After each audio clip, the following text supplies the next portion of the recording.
Deep within the Nevada wasteland, on March 17, 1943, a medical transport grinds to its fourth halt since sunrise.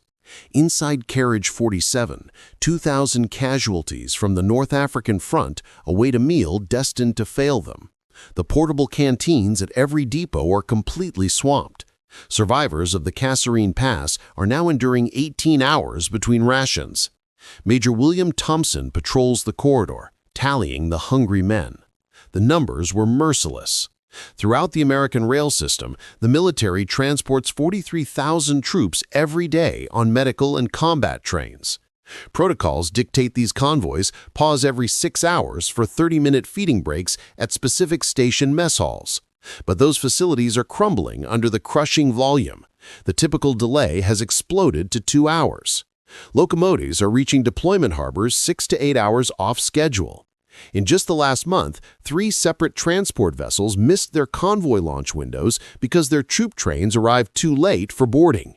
The arithmetic is savage. Every missed ship means 1,500 combat-ready fighters failing to reach the European front. Every hour a hospital train sits motionless is another hour wounded men suffer without the hot calories their bodies desperately need to rebuild. Medical staff report that starvation is dragging out recovery times by 4 days per soldier on average. Thompson runs the figures in his mind. At this pace, the armed forces are bleeding the equivalent of 60,000 man-days of combat power every single month, merely because they cannot solve the puzzle of feeding men on mobile trains. The War Department has attempted everything. They flooded stations with extra kitchen crews. They constructed new depots along primary lines. They tested pre-packed cold snacks. Nothing succeeds. The bottleneck is foundational. You simply cannot nourish 10,000 men daily via stationary kitchens when those men are perpetually in motion. What Major Thompson doesn't realize as he watches another squad of injured troops receive stale bread and lukewarm coffee is that 2,000 miles away in Chicago, a 42-year-old railway chef with an 8th-grade schooling is poised to fix a dilemma that has baffled the Army's sharpest logistical brains.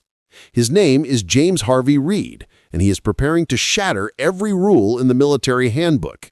But to understand his solution, we must understand why this trap existed in the first place. The struggle to feed armies in transit has haunted commanders since the locomotive was invented. During the Civil War, Union medical trains depended entirely on depot stops. Injured men often went days without hot nutrition during long hauls from the front to the infirmary. This issue survived through the First World War, when the American Expeditionary Force failed to sustain any feeding routine for units crossing France by rail. One 1918 dossier recorded soldiers reaching the Western Front after 4-day rail trips, having eaten only twice. By 1942, the United States military is shifting more people by train than any entity in human history. The figures are mind-bending. Every 24 hours, the Army directs 712 special troop maneuvers and 89 hospital convoys across the continental U.S. That signifies 1.2 million fighters per month being moved by rail. Each one requires 3 hot plates a day. The War Department's strategy appears sound. Position feeding depots every 150 miles along key arteries. Construct massive galleys at these stops designed to serve 2,000 men in 30 minutes. Fill them with civilian workers and Army cooks. The blueprint looks flawless on paper. In reality, it is a catastrophic disaster. The core issue is timing. A transport carrying 2,000 troops pulls into Fort Riley, Kansas at 14:30, hoping to feed everyone by 1500. But another convoy arrived at 14:15 and a third at 1400. The galley, built for 2,000 meals an hour, is now confronting 6,000 starving troopers with more trains bearing down. The deadlock cascades. By dusk, trains are idling 3 hours for food service. The whole schedule along that sector disintegrates. The Army attempts to boost kitchen output. They double the personnel at key hubs. They install more ovens. But this spawns fresh troubles. Larger galleys demand more ingredients, more oversight, more administration, and they remain fixed locations trying to service a fluid, chaotic river of trains that never quite arrive on time. Engineers suggest pre-cooked items. The Quartermaster Corps invents Type K rations, boxed food meant to be consumed cold. The troops despise them. Doctors warn that cold snacks fail to supply sufficient nutrients for healing bodies. Spirits collapse. Soldiers start dubbing the K-rations Hitler's secret weapon. By early 1943, this situation has evolved into a strategic vulnerability. General Brehon Somervell, leading the Army Service Forces, gets a report from the Surgeon General. Hospital trains are taking so long to move the injured from harbors to inland wards that healing times are climbing by a week per man. This lag is costing the Army an entire division's worth of strength every month. The expert verdict is absolute. There is no fix. The laws of physics and supply chains are rigid. You cannot prepare food on a moving train. The momentum makes maintaining fires dangerous. The shaking ruins proper cooking. The tight quarters make storing enough provisions impossible. Every military engineer who has studied the obstacle arrives at the end. Hot food demands static kitchens. Moving trains must stop. There is no other way. The risks could not be greater. As American legions gear up for the Italian invasion and the coming storming of Fortress Europe, the capacity to swiftly move and nourish troops across the homeland is becoming vital to the total war effort. Vessels are waiting at docks, fighters are going hungry, and the U.S. military, with all its wealth and skill, cannot crack a puzzle as simple as feeding men on rails. James Harvey Reed possesses no engineering diploma, no combat training, and no standing to offer plans to the U.S. Army. What he holds is 31 years of practice cooking on rolling trains. Reed was born in 1901 in a village outside Chicago. His father served the Chicago, Burlington, and Quincy Railroad as a porter. Young James left school after 8th grade to help sustain his household, grabbing a role as a dishwasher in the rail commissary. By 19, he was an assistant chef on passenger dining cars. By 30, he was head chef on the California Zephyr, among the most elite passenger lines in America. For 3 decades, Reed has perfected the craft of cooking in motion. He knows how to secure pans against the rattle. He grasps which stoves can operate safely on a speeding carriage. He has forged methods for making food in tight spaces while the floor sways and jumps beneath him. Every single day, he serves 200 guests 3-course dinners that challenge luxury hotels, all while racing at 70 miles per hour. In February 1943, the rail line assigns Reed to a hospital train sprinting from San Francisco to Chicago. It is his first contact with the military's nutrition crisis. He witnesses the train braking every 6 hours. He watches wounded boys shivering on cold platforms. He notes the anarchy of trying to push 2,000 men through one mess hall. On the 3rd day of his tour, somewhere on western Nebraska, Reed finds a moment of vision. He is standing in the depot kitchen at North Platte, observing 3 trains of soldiers swarming the serving lines. The facility is well-geared, fully staffed, and totally buried. Soldiers who have been in transit for 36 hours are ordered to wait another 90 minutes for warm chow. Some are too frail to queue up. Reed pivots to the train's medical officer, Captain Robert Chen. "Sir, this logic is broken. We are halting the train to take soldiers to the kitchen. Why don't we take the kitchen to the soldiers?" Chen stares at him like he proposed a trip to Mars. "You mean cook on the train while it's rolling? I do it daily on passenger runs. I can feed 2,000 people 3 times a day in a dining car. With the proper rig, I could feed thousands." Chen shakes his head. "The Army reviewed mobile galleys. The engineers claim it's impossible. The fire hazard alone." "With respect, sir, the Army's engineers haven't sautéed on a speeding train." Reed's tone is soft but solid. "I have for 31 years, and I'm telling you it can be done." That night, as the hospital convoy thunders through Iowa, Reed starts drafting layouts on the reverse of supply forms. He lacks formal schooling in mechanics or supply chains, but he understands trains and he understands kitchens, and he is about to fuse that wisdom in a way that will alter military logistics forever. Reed's studio is a repair shed at the Chicago yards, loaned during the night shift. He begins with a standard 40-foot boxcar, the type used for cargo. The Army has hundreds idling, waiting for tasks. Reed persuades his rail boss to let him tinker with one. He omits the detail that his experiment involves totally gutting the inside. Toiling nights and weekends, Reed starts mounting gear. He fixes a row of coal-burning ranges along one wall, but with crucial tweaks. Each stove rests in a custom gimbal bracket that permits it to stay level even as the train leans. The trick comes from his time on dining cars, but magnified. Where a dining car might hold 2 ranges, Reed fits 12. The venting setup is his own creation. Normal hoods would fail in a moving car. The draft would be erratic, potentially lethal.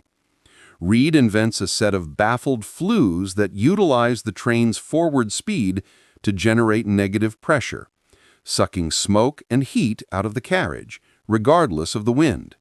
It is rough, but functional. Storage is the next hurdle. A fixed galley can depend on daily shipments. A rolling kitchen must haul enough stock for days.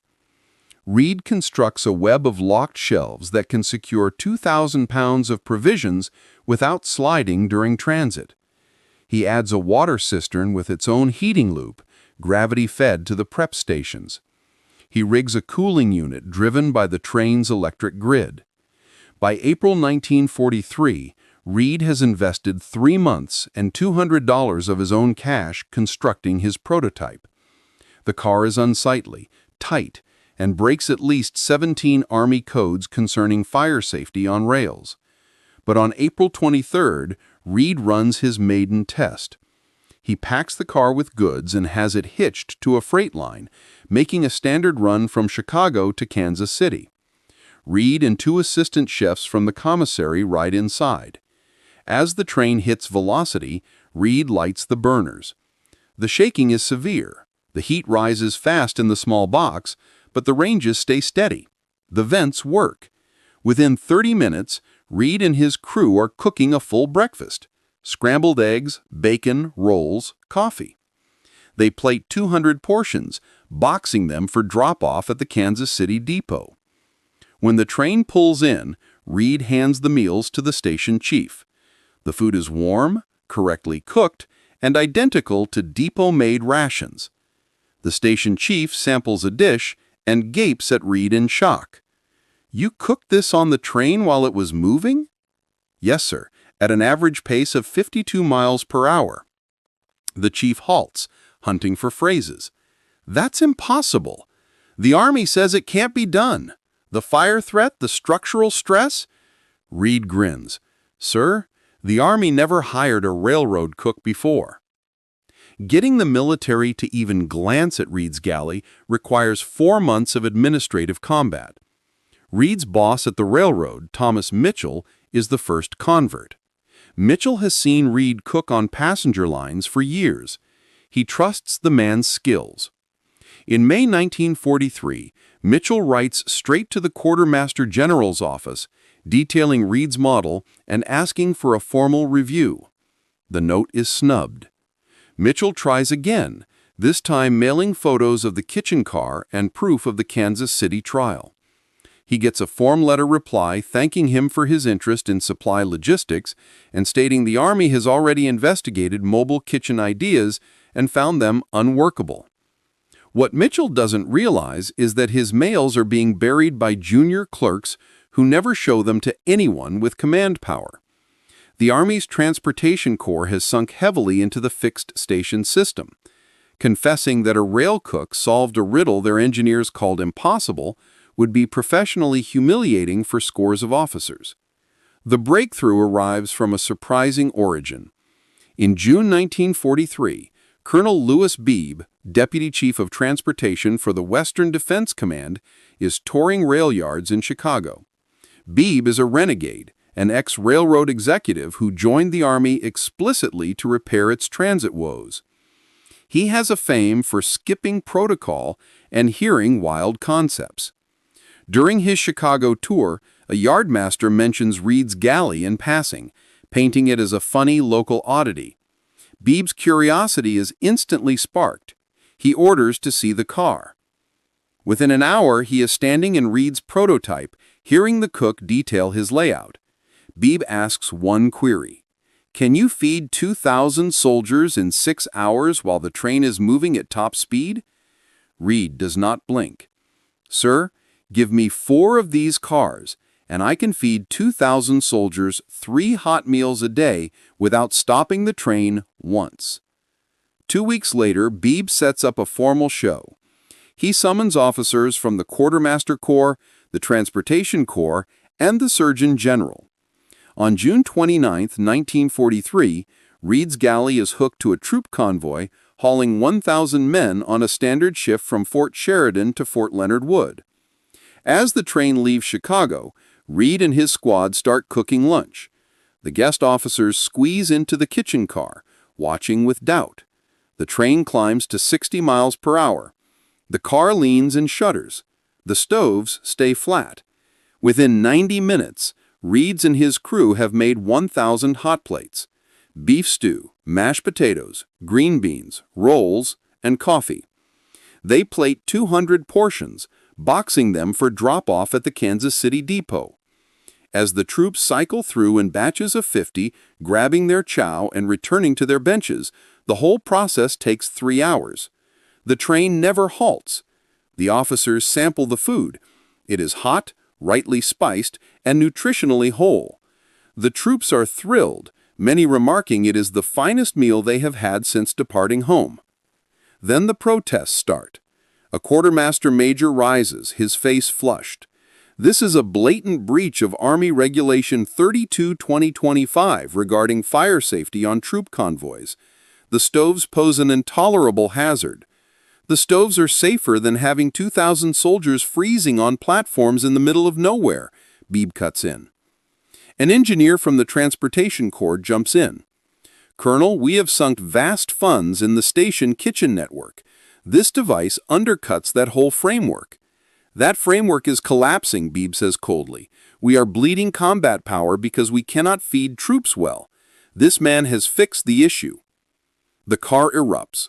Officers are yelling about codes, funds, tradition. One captain claims that letting a civilian cook rewrite military doctrine sets a risky example. Another insists more trials are needed, that the rig needs review by real engineers. Beebe lets them bicker for 5 minutes. Then he stands, and the car goes quiet. Gentlemen, I am clearing immediate production of 20 kitchen cars based on Mr. Reed's plan. They will be active within 60 days. If you have protests, put them in ink and mail them to my desk. I will file them suitably. He stops, staring right at the quartermaster major, which means I will ignore them. If you are captivated by how outside thinkers cracked impossible war problems, smash that subscribe button for WWII Battlefield. We uncover these lost histories every week. And believe me, you don't want to miss the next one. The first factory kitchen car, labeled Type K47, rolls out of the Chicago yards on August 15, 1943. Reed has partnered with Army engineers to polish his draft. The factory version is 42 feet long with 16 gimbal-mounted ranges, a 500-gallon water tank, cooling for 2 tons of perishables, and storage for 3 days of goods. Each car needs a team of 6, 1 head chef, 4 helpers, and 1 supply boss. The total price per car is $8,400, compared to $45,000 for a new station galley. The test regime is brutal. The Army demands proof that Reed's rig can work under true field stress. On August 20th, they run the first full-bore trial. A hospital train bearing 1,247 injured soldiers leaves Camp Stoneman, California, headed for Fort Dix, New Jersey. The trip will span 4 days. 2 K-47 galleys are hitched to the train. Reed rides in the lead car, teaching the Army cooks who will eventually run these units. As the train traverses the Sierra Nevada, his crew starts making breakfast. The altitude shifts are steep, the turns sharp. The train ascends from sea level to 7,000 feet in 6 hours. The ranges work perfectly. By the time the train hits Nevada, Reed's crew has found a groove. Breakfast starts at 0500 with troops flowing through the cars in sets of 60. The cycle takes 2 hours, but the train never breaks. Lunch runs from 11 to 13:30 p.m., dinner from 17 to 19:30 p.m. Each man gets hot chow 3 times a day. The doctors on the train record everything. Food grade, superior. Soldier spirit, vastly better. Most crucially, travel time. The train pulls into Fort Dix 6 hours early because it never had to pause for feeding. Those 6 hours mean a 15% cut in total transit time. The data is irrefutable. Over the 4-day On November 8th, a troop convoy leaves Fort Benning, Georgia, hauling 2,200 paratroopers from the 82nd Airborne. The train has 3 K-47 cars.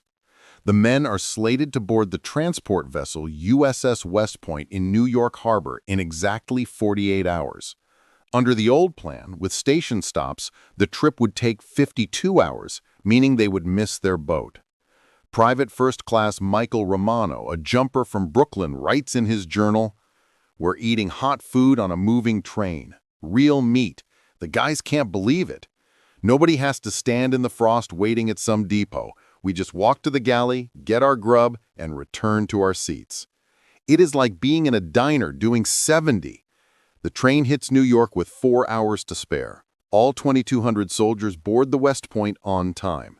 The ship sails with its group, reaching Liverpool on November 23rd. Those men will jump on D-Day 7 months later." Between November 1943 and May 1944, kitchen car trains move 487,000 soldiers to departure ports. The on-time rate is 94% versus 71% for trains using the old station stop method. The gap represents roughly 112,000 soldiers who caught their ships on time instead of being late. The effect on hospital trains is even starker. Wounded men traveling from West Coast ports to inland wards are now getting hot food constantly. Doctors note that healing times have dropped by an average of 3.2 days per man. Over 6 months, this gain returns the equivalent of 23,000 extra man-days of combat power to the Army. The numbers tell the tale. By D-Day, June 6, 1944, the Army is running 347 kitchen cars on lines across the U.S. These units are serving an average of 43,000 hot meals a day. The total time saved has boosted rail capacity by the equivalent of laying 200 miles of new track. The network has fed 2.1 million soldiers without a single major fire or sickness outbreak. Technical Sergeant William Hayes, who runs a galley on the Chicago to San Francisco line, writes to his wife in March 1944, "We're feeding 800 men a day on this train. They come through in batches, and we hand them plates of hot stew while we're rolling through the Rockies at 60. 6 months ago, the Army said this was impossible. Now it's just Tuesday." The Navy takes note. By April 1944, they are tweaking Reed's plans for use on troop ships, building mobile galleys that can feed men during high seas. The idea spreads to field kitchens, with engineers designing mobile cook units that can be towed behind trucks, feeding men in battle zones without forcing them to retreat to fixed spots. Before we reveal the incredible combat impact of Reed's invention, please like this video if you're enjoying the history. It helps us uncover more of these forgotten heroes. And if you want to support the channel directly, check out our Patreon in the description below. James Harvey Reed, a rail cook with an 8th grade schooling, has radically shifted how the U.S. military fuels its troops. But the tale is far from done. By the war's close in August 1945, the Army has constructed 612 K-47 kitchen cars. They have served more than 47 million hot meals to troops crossing the United States. The system has cut average transit times by 18%, boosted rail volume by 22%, and saved the Army an estimated $34 million in infrastructure bills compared to expanding the station system. But the real gauge of Reed's gift cannot be found in charts. In June 1945, a hospital train pulls into Walter Reed Army Medical Center in Washington, D.C. Among the injured is Corporal David Chen, who lost his right leg to a mine in Germany.